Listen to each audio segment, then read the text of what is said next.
श्रापित जंगल का इतिहास। भीमरपुर गांव के पास जो जंगल था वो हमेशा से ऐसा नहीं था। 50 साल पहले वहीं एक आदमी रहता था, नाम था कालिया। लोग कहते थे वो तंत्र मंत्र करता था, आत्माओं से बात करता था और काले जादू में माहिर था।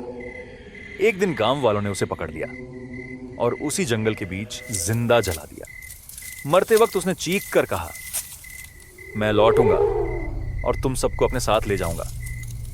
उस दिन के बाद वो जंगल कभी पहले जैसा नहीं रहा। जिज्ञासा जो जानलेवा थी, रवि को यह कहानी बचपन से सुनाई जाती थी, लेकिन उसे कभी विश्वास नहीं हुआ। भूत भूत कुछ नहीं होता, वो हमेशा कहता। लेकिन उस रात उसकी जिद ने सब कुछ बदल दिया।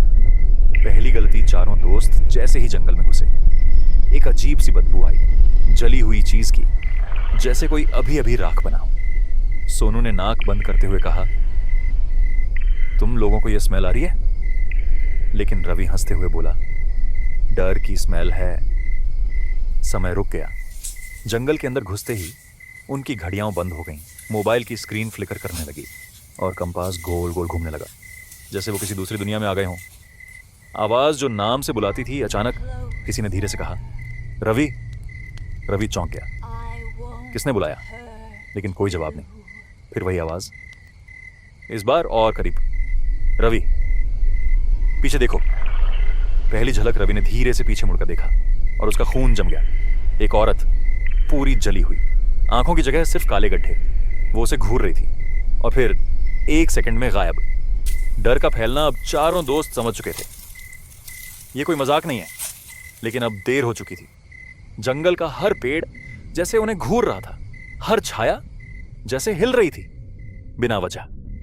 जमीन के नीचे क्या है? चलते चलते अचानक सोनू का पैर धंस गया। वो गिर पड़ा। जब उन्होंने उसे उठाया, नीचे जमीन नहीं थी, बल्कि कब्रें थीं। बहुत सारी कब्रें और हर कब्र पर एक ही नाम लिखा था, कालिया।